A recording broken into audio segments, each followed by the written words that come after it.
Steroid hormone जो है target cell की, जैसे ये टारगेट सेल है और साइटोप्लाज्म में यह अक्सर जो है कि रिसेप्टर होते हैं वो न्यूक्लियस सेल में होते हैं। तो इसलिए जब इसको रिसेप्टर मिलता है इस टारगेट सेल को, तो हार्मोन और रिसेप्टर कॉम्प्लेक्स है, न्यूक्लियस सेल में भी आते हैं और जेनेटिक मटेरियल डीएनए उसकी एक स्पेसिफिक सेगमेंट रेगुलर जीन उसको एक्टिवेट करेगी ट्रांसक्रिप्शन के लिए। ये जैसे मैसेंजर आरएनए बनता है वो मैसेंजर आरएनए यूरोलाइज राइबोसोम्स में आता है और इधर ट्रांसलेशन प्रॉपर होगा। अल्टीमेटली एक polypeptide chain of amino acid that is the proteins की माइग्रेशन प्रॉपर होगा। प्रोटीन्स नथिंग बट जस्ट कोई एंजाइम होगा जो इस टारगेट सेल को सेल करेगा। तो ये जो इस तरह के हार्मोन्स का एक्शन होता है वो लिपिड नेचर होते हैं, वो कनेक्शन होता है वो जो ऐसे हार्मोन जो प्रोटीन से नेचर होता है, जो प्रोटीन का नंबर प्रोटीन हार्मोन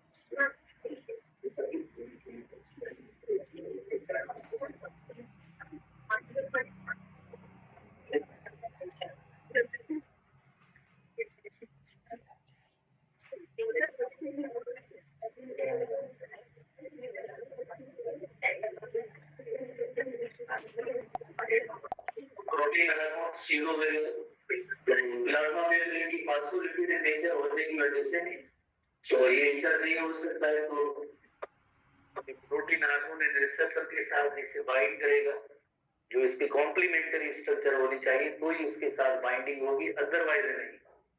बिकॉज हर हार्मोन हर टारगेट सेल के साथ कोई बाइंड वगैरह नहीं होता है। तो जैसे इसके साथ ये बाइंड होगा, बाइंड होने के बाद एक इनएक्टिव एंजाइम होता है प्लाज्मा मेम्ब्रेन के अंदर, वो एक्टिव फॉर्म में होता है जिसका नेम एक्टिव हो जाएगा यकीनन हार्मोन रिसेप्टर कॉम्प्लेक्स के बाद। उसके नतीजे में जैसे आपको पता है कि एंजाइम है that is called adenylate cyclase enzyme. Adenylate cyclase enzyme, cyclase लफ्ज से जाहिर है ये एंजाइम का नेम है, AAC that is the enzyme. Adenylate cyclase जैसे एक्टिव हो जाएगा तो then ATP is converted into cAMP, cyclic adeno monophosphate, cyclic adenosine monophosphate, जो सेकंड मैसेंजर के तौर पे वर्क करेगा और इस टारगेट सेल की जो इफेक्ट्स होंगे वो प्रोड्यूस करेगा। एक लेमन से कॉमन सा एग्जांपल है, जैसे अगर कोई वेरी नियर एंड डियर जो रिलेटिव्स होते हैं हमारे, तो जाहिर है कोई अगर हमें विजिट करना आता है या किसी ऑफिस में आता है कोई भी पर्सन, तो यकीनन उसके लिए मेन गेट भी ओपन होता है और जैसे उसके लिए कोई रूम भी जैसे अंदर घर का वो भी जैसे ओपन हो जाता है। तो लिपिड इन नेचर होने की वजह से वो हार्मोन जो है न्यूक्लियर मेम्ब्रेन को भी क्रॉस करके अप टू द न्यूक्लियस आता है।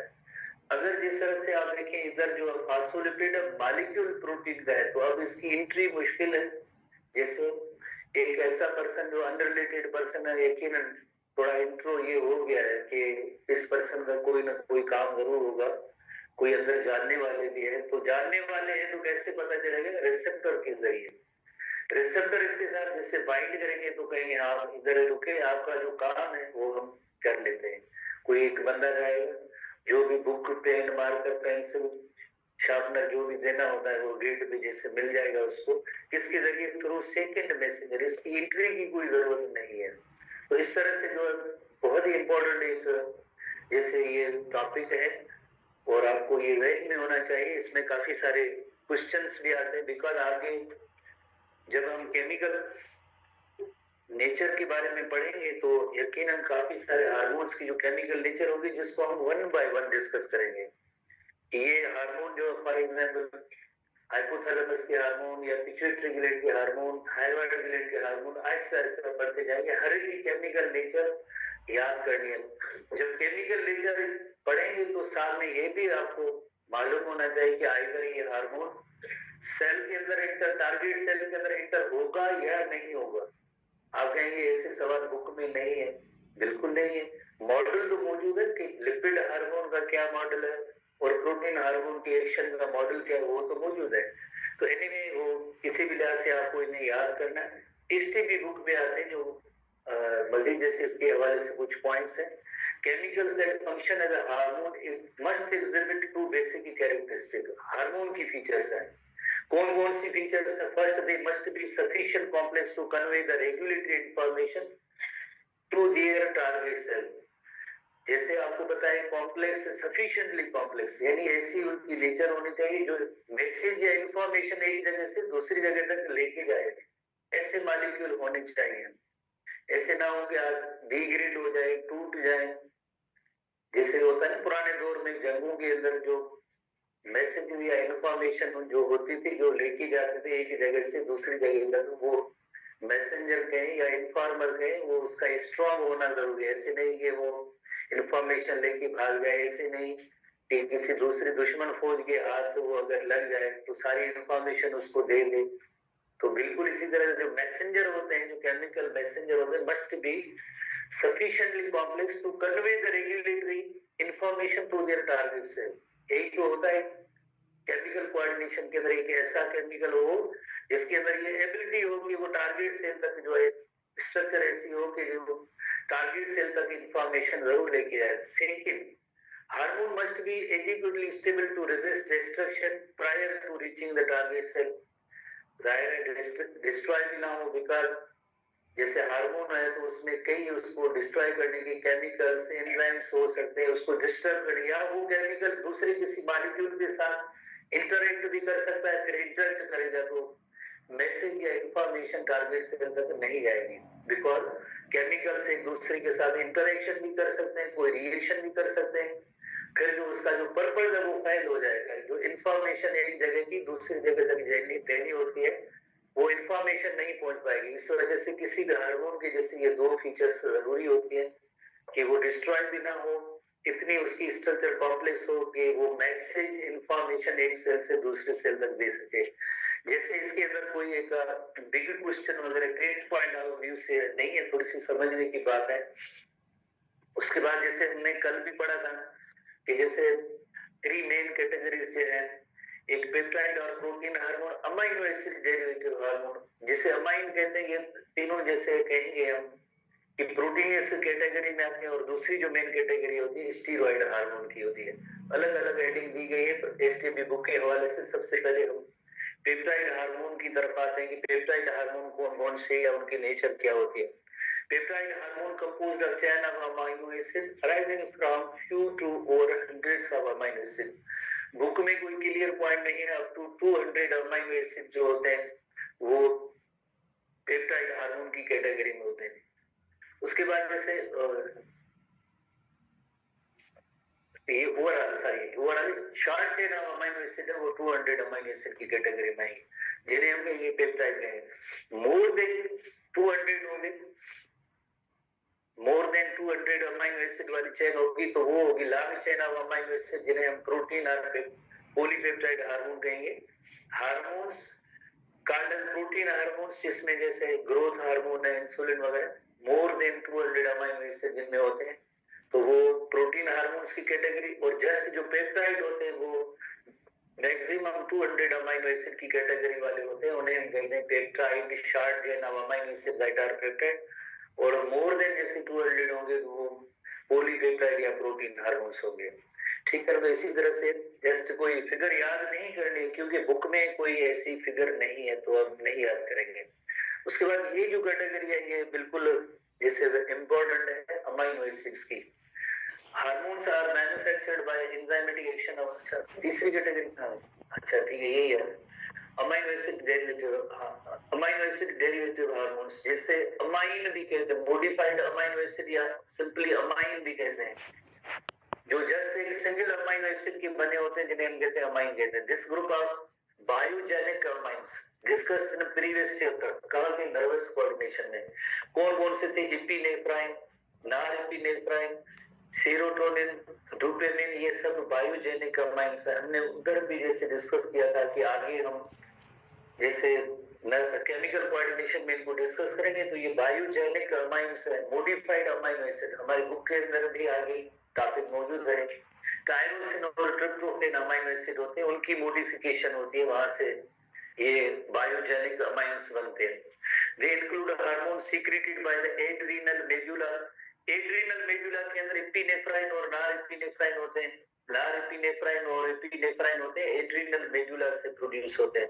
थायराइड ग्लैंड के हार्मोन T3 T4 जो होते हैं, जिन्हें हम कहते हैं थायराइड हार्मोन, मेलाटोनिन हार्मोन, और पहला मेलाटोनिन हार्मोन पाइनियल ग्लैंड से मेलाटोनिन हार्मोन जो हमारे बुक में, इस बुक में जो डिस्कशन नहीं है, बायोलॉजिकल कला को मेंटेन करने में इसका एक इम्पोर्टेंट रोल होता है।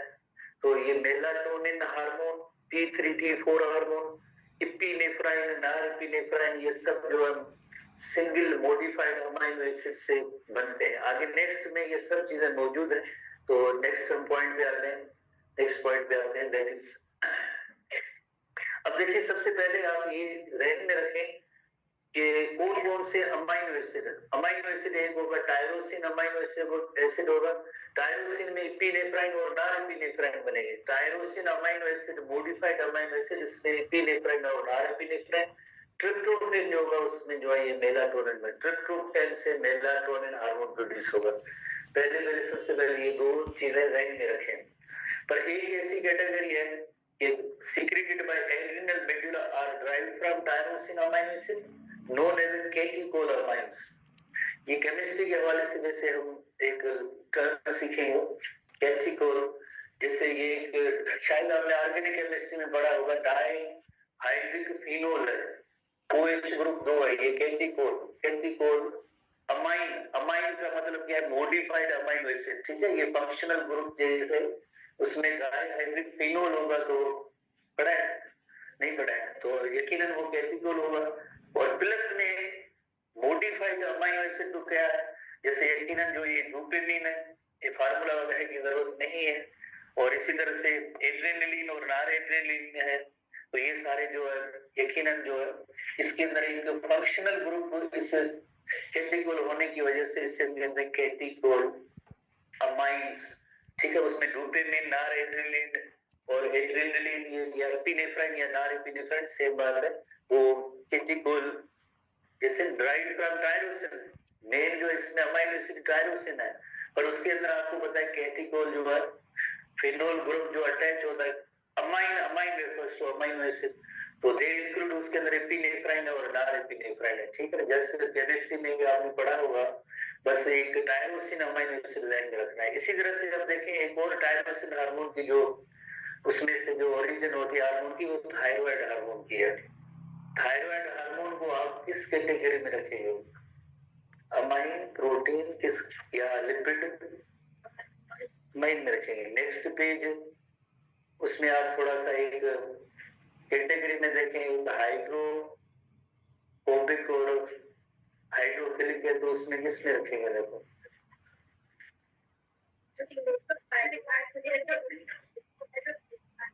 तो कौन सा है ये स्टीरॉइड में रखेंगे। यही चीज आज हम सीखेंगे कि ओरिजिन जो इसकी होती है वो टायरोसिन अमाइनो एसिड की होती है, पर इसके साथ दो फंक्शनल ग्रुप होते हैं। फंक्शनल ग्रुप होते हैं जो नॉन पोलर होते हैं, नॉन पोलर होने की वजह से हाइड्रोफोबिक हो जाते हैं। हाइड्रोफोबिक सब्सटेंस केमिस्ट्री के अंदर आपने पढ़ा होगा, they are lipid soluble, so they are lipid soluble. इसी वजह से आप नेक्स्ट पेज पे आप देखेंगे उसके अंदर कैटेगरी के अंदर जो लिपोफिलिक हार्मोन है, वो lipophilic hormone, thyroid hormone T3 T4 are the lipophilic hormone. Lipophilic क्यों हुए, बिकॉज उनके साथ एक इलस्ट्रेशन पे आते हैं। चलो पहले इलस्ट्रेशन देख ले, फिर आपको एक आइडिया या अंदाजा हो जाएगा। Lipophilic hormone, why they are lipophilic hormone. Lipophilic hormone इस तरह से हुए, जैसे ये आप देखें ये अमाइनो एसिड है, टायरोसिन है, उसके साथ जो है एक जैसे फिनोल ग्रुप होता है और एक बेंजीन रिंग होती है, दो जैसे उसमें ऐसे जो एक फिनोल ग्रुप और बेंजीन रिंग अटैच होती है। उसके बाद होता क्या है, उसकी बेंजीन रिंग या फिनोल जो रिंग है उसके अंदर आइदर 3 नंबर या 5 नंबर पे जो एक आयोडीन का H1B अटैच होता है। तो इसी तरह से जो जिसके अंदर 4 आयोडीन के होंगे तो थायरोसिन T4 जो होगा, जिसके अंदर जैसे अगर 3 आयोडीन अटैच होंगे तो T3 हार्मोन होगा। मेन इसकी कंस्टिट्यूशन में क्या शामिल है? मेन कंस्टिट्यूशन में इसमें शामिल है कि टायरोसिन अमीनो एसिड है। पर इसके साथ जैसे आपको पता है कि बेंजीन रिंग या बेंजीन रिंग जो, ठीक है, functional group is considered as lipophilic effect is non polar. तो ये बेंजीन रिंग जो है नॉन पोलर है, इस वजह नॉन पोलर होने की वजह से ये हाइड्रोफोबिक हो गया है। बेंजीन रिंग की वजह से ये जैसे जो नॉन पोलर है तो हाइड्रोफोबिक हो गया। और ऐसे सब्सटेंसेस आपको पता है कि लिपिड सॉल्युबल होती हैं, ऐसी सब्सटेंसेस जो है लिपिड सॉल्युबल होती हैं, लिपिड सॉल्युबल सब्सटेंसेस होती हैं। इस वजह से जो ये कैटेगरी जो नेक्स्ट दी गई है उसके अंदर आइदर हाइड्रोफिलिक या लिपोफिलिक। तो T3 T4 जो हार्मोन है ये लिपोफिलिक की नेचर है, पर इनकी जो ओरिजिन होती है वो ओरिजिन जो होती है वो अमाइनो एसिड की है, टायरोसिन अमाइनो एसिड। ठीक है, कोई ऐसी स्ट्रक्चर वगैरह आपको याद करने की जरूरत नहीं, बस समझने की जरूरत है कि ओरिजिन इसकी जो है टायरोसिन अमाइनो एसिड है, उसके साथ एक फिनोलिक रिंग होती है, एक बेंजीन रिंग होती है। बेंजीन रिंग जो है नॉन पोलर इन नेचर होती है, नॉन पोलर इन नेचर होने की वजह से वाटर सॉल्युबल नहीं बट लिपिड सॉल्युबल होगी तो हम उसे कहेंगे लिपोफिलिक। इस रीजन की वजह से ये जो है टारगेट सेल की प्लाज्मा मेम्ब्रेन को भी क्रॉस कर सकता है। ठीक है, तो ये थोड़ी सी एक्सेप्शन है, आपके जहन में होगी कि भाई ऐसा क्यों है, तो ये जरा एक्सेप्शन है।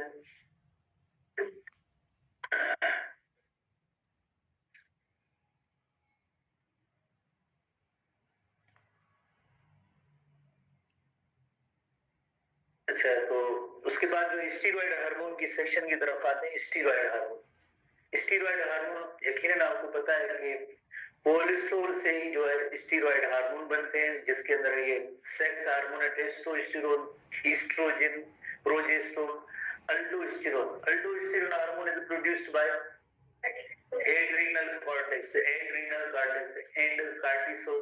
कार्टिसोल भी एड्रिनल कॉर्टेक्स है, वही जो है प्रोड्यूस करता है। तो यानी टेस्टोस्टेरोन हो या ईस्ट्रोजन हो, ये गोनेड्स हार्मोन जो प्रोड्यूस करने वाले वो है। गोनेड्स जो होते हैं एंडोक्राइन ग्लैंड्स हैं, टेस्टिस एंड ओवरी, प्लस में एड्रिनल कॉर्टेक्स, उसके जो हार्मोन अल्डोस्टेरोन और कार्टिसोल है, ये स्टीरॉयड नेचर है। थोड़ा ग्लैंड्स को भी थोड़ा साथ में आप ऐड कर लें ताकि और भी क्वेश्चन आपको थोड़ा सा याद भी हो जाए, उसकी जैसे लॉजिक रीजनिंग भी समझ में आ जाए। तो अब हम जैसे एक पॉइंट पे आएंगे जो 2-3 बार तो हमने पढ़ी है, ताकि मजीद थोड़ी सी चीजें क्लियर हो जाए। आपको ये कौन सा मॉडल लग रहा है? आइदर जो है फैट, ये जो लिपिड की हार्मोन का मॉडल है, या प्रोटीन की हार्मोन? कैसे पता चला है? हमारे बुक के अंदर ऐसी तस्वीर है तो मैंने जरा इधर एक ये इलस्ट्रेशन रखी है। बुक में भी आएंगे ऐसी तस्वीर होगी जो प्रोटीन के हार्मोन की मॉडल की होगी। प्रोटीन नहीं सर, उसमें प्रोटीन की। तो यू नो वेरी वेल, जैसे ये पेप्टाइड हार्मोन है, पेप्टाइड हार्मोन है तो रिसेप्टर के साथ बाइंड होगा। रिसेप्टर के साथ बाइंड होने के बाद जैसे हमारे यहाँ जैसे एक ही जगह पॉइंट है कि भाई एटीपी साइक्लेज एंजाइम की वजह से एटीपी भी कन्वर्टेड इनटू सीएमपी जो सेकंड मैसेंजर होता है। पर इसके अंदर एक सीरियल कंडीशन होती है जिसे कहते हैं सिग्नल ट्रांसडक्शन, जिसे हम कहते हैं सिग्नल ट्रांसडक्शन। सिग्नल ट्रांसडक्शन का मतलब ये होता है कि जो आउटसाइड एक मैसेज होता है, जो किसका मैसेज है, मैसेज हार्मोन का, उस मैसेज को जैसे टारगेट करना, इंटर इसका फंक्शन है वो उसको परफॉर्म करना होता है, जिसे signal transduction. Transfer of specific information from outside. Outside क्या है? आउटसाइड जो peptide component after target cell to initiate cellular response. Cellular response में क्या है? Cellular activity initiate interference by action of second messenger. वही सेम बात कि वो पर्सन जैसे गेट से ही बाहर घर के अंदर इंटर नहीं हुआ, एक पर्सन जो गेट पे गया उसको आइडेंटिफाई किया, उसके बाद उसने घर के अंदर दूसरे तीसरे चौथे पांचवें बंदे को बुलाया, वो लेके दूसरे को दूसरे ने तीसरे को चौथा, और अल्टीमेटली जो टास्क था वो किसके कहने पे हुआ? कहने पे जो पार्टनर बंदा का उसके कहने पे साथ हुआ। तो इससे सिग्नल ट्रांसडक्शन कहते हैं। और इसमें जो 100 डोनर मॉलिक्यूल्स इन्वॉल्व होते हैं, जिन्हें कहते हैं डोनर मॉलिक्यूल्स कहते हैं, जो आउटसाइड जो मैसेज है किसका मैसेज है, उनकी टारगेट सेल की जो रिसेप्टर होते हैं वो सेल में डायरेक्ट होते हैं। बाकी जो इनसाइड द सेल होंगे, इनसाइड द सेल होंगे आइदर इन साइटोप्लाज्म भी हो सकते हैं या न्यूक्लियस के अंदर भी हो सकते हैं, डिपेंड करता है किस कैटेगरी का हार्मोन है। तो हार्मोन की जो रिसेप्टर होते हैं टारगेट सेल के अंदर सेल मेम्ब्रेन में भी हो सकते हैं, साइटोप्लाज्म में भी हो सकते हैं, जो न्यूक्लियस के अंदर भी हो सकते हैं। जैसे यूरोवेजन जो स्टीरॉयड हार्मोन होता है उसके जो रिसेप्टर होते हैं जो कम पे हो सकते हैं रिसेप्टर आइदर साइटोप्लाज्म या न्यूक्लियस के अंदर। Hormone triggers the changes in transit cell fiber are the two general mechanisms depending on their chemical nature. You know very well एक जो है हाइड्रोक्लोरिक, थोड़ी देर पहले हमने सॉरी इंसेप्शन में पढ़ा था, हाइड्रोक्लोरिक जो पोलर होते हैं तो प्रोटीन जो पोलर नेचर है तो जाहिर है वो अलाउ नहीं होगी कि वो उस प्लाज्मा मेम्ब्रेन को क्रॉस करे। दूसरे लिपोफिलिक में नॉन पोलर है और स्टीरॉयड, एक तो हार्मोन जनरल स्टीरॉयड हार्मोन जो है कभी हमने पढ़ा है कि एक रीनल ग्लैंड के हार्मोन स्टीरॉयड नेचर होते हैं, गोनेड हार्मोन स्टीरॉयड नेचर होते हैं, प्लस है थायराइड हार्मोन जो हमारे न्यू स्टडीज में बुक में आपने से देखा है थायराइड हार्मोन। आपने ये थायराइड को मॉडिफाई करना है, ये कैसे हुए लिपोफिलिक, तो because diversity of amino acids के साथ दो रिंग्स हैं, एक फिनोलिक रिंग है और दूसरी बेंजीन रिंग है। बेंजीन रिंग जो नॉन पोलर होती है और नॉन पोलर आपको पता है नॉन पोलर होने की वजह से जैसे हम स्पेलिंग की एक लिपोफिलिक है, सिंपली इतना रीजन है, मुख्य ऐसी कोई बात नहीं लिखी हुई है और हमेशा स्टूडेंट ऐसी कंफ्यूज होते हैं कि एक जगह भी हमने पढ़ा है थायराइड हार्मोन अमाइन है और दूसरी जगह भी पढ़ा है कि ये लिपोफिलिक को ये कैसे हुआ, तो उसका रीजन ये है। ठीक है, तो प्रोटीन हार्मोन जैसे आपको पता है हाइड्रोफिलिक है, soluble in water but insoluble in lipid, hence these hormones cannot cross the plasma membrane anytime on this perspective. Instead they protein receptor protruding from the outside of the surface of the target cell. तो अभी हमने illustration में भी देखा cell membrane की जो बाहर जो उनके रिसेप्टर्स मौजूद है। In general primary messenger bind to the surface receptor. Primary messenger क्या होता है? Primary messenger that is the hormone. Hormone primary messenger जिससे कहते हैं first messenger और जो CLP होता है वो उसका सेकेंड मैसेंजर हो जाता है। Bind to the surface receptor trigger the rapid action from response. तो इसी तरह से फौरन जो उसका कोई ना कोई उस टारगेट से रिएक्शन होगा, जो भी एक्शन है। सो प्रोटीन हार्मोन्स की सेकेंड मैसेंजर सिस्टम इंट्रोड्यूस पहले और उसके अंदर हार्मोन को इंटर नहीं हुआ सेल के अंदर system hormone binds to the receptor, the shape of the receptor is altered. पहले हार्मोन और रिसेप्टर के साथ बाइंडिंग हुई तो शेप में डिफरेंस आ जाएगा। Triggering the series of biochemical reaction जो थोड़ी देर पहले हमने पढ़ा था सिग्नल ट्रांसलेशन की हेडिंग में series of biochemical reaction signal translation और alter the activity of cell. कैसे alter the activity of cell में सीखना आखिर में सेकेंड मैसेंजर की वजह हुई जो जी उसकी अल्टर या चेंज हुई। In many cases the binding of hormone on the receptor activates the enzyme. कौन सा एंजाइम जो वेरी वेल के प्लाज्मा मेम्ब्रेन की एक्टिवेटेड एंजाइम होता है, इसका नेम है एटीपी साइक्लिक एंजाइम जो क्या करता है एटीपी को सीएएमपी में कन्वर्ट करता है। उससे बात है, ठीक है ना, ये एटीपी को सीएएमपी में कन्वर्ट करता है। अदरवाइज जैसे काफी सारे जो और जो आगे फर्दर डिटेलिंग का हुआ है प्रोटीन का हाइड्रोफिलिक हार्मोन सिग्नल का target cell protein the number of different जैसे mononucleotide that regulates many cellular activity. Mononucleotide क्या है? CLP is the mononucleotide cyclic adenosine monophosphate CLP ATP mononucleotide है। ATP भी मोनोन्यूक्लियोटाइड है after class the second messenger because it transfer the signal from the first messenger. First messenger क्या था? Hormonal protein था to the molecules in the cell. Hormone signal के बाद है target cell to react in the number of different ways. जैसे नए protein भी produce हो सकते हैं, जो भी उसका एक्शन होगा तो इस तरह से जो सेकंड मैसेंजर की एक्टिविटी होगी, सेकंड मैसेंजर की एक्टिविटी होगी। प्रोटीन के साथ हम बड़ा नहीं है section of the reaction they involve the introduction of अब सेकंड मैसेंजर की वजह से प्रोटीन सिंथेसिस भी हो सकती है या इसकी वजह से काफी इनएक्टिविटी देना एक्टिव हो सकते हैं या सेल मेम्ब्रेन की परमिएबिलिटी में डिफरेंस आ सकता है या triggering the mitosis and development और प्रोडक्शन ऑफ सीक्रेशन जो भी हो। ये सारे फंक्शन होते हैं जो सिक्लिक मैसेज या उस हार्मोन की जो प्रोटीन सिंथेसिस करना, एंजाइम को एक्टिवेट करना, मेम्ब्रेन की परमिएबिलिटी, जैसे कोई आयंस जो क्रॉस हो सके या अंदर आ सके या बाहर जा सके, वार्स जो भी उसे कहते हैं मेम्ब्रेन परमिएबिलिटी, माइटोसिस डेवलपमेंट और कोई सीक्रेशन प्रोडक्शन करना, ये सब जो है प्रोटीन हार्मोन की जो एक्शन होते हैं।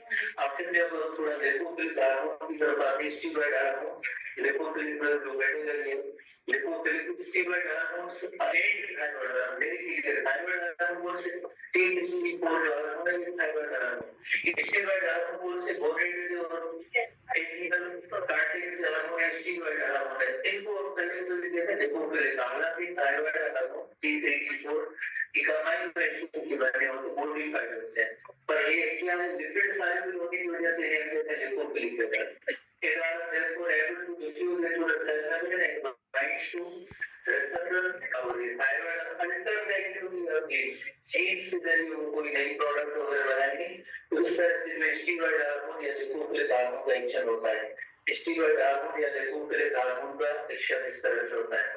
तो देखिए to deal with the hormone to exert pollutants or hormone bind to the protein receptor in the nucleus जैसे अक्सर जैसे न्यूक्लियस के अंदर साइटोप्लाज्म के भी उससे requirement the receptors in hormone complex binds the DNA inside the ये जो DNA से mRNA से जो राइबोसोम की तरफ राइबोसोम देंगे प्रोटीन से बनाएंगे और सब समय के अंदर से भी जैसे बड़ा हुआ है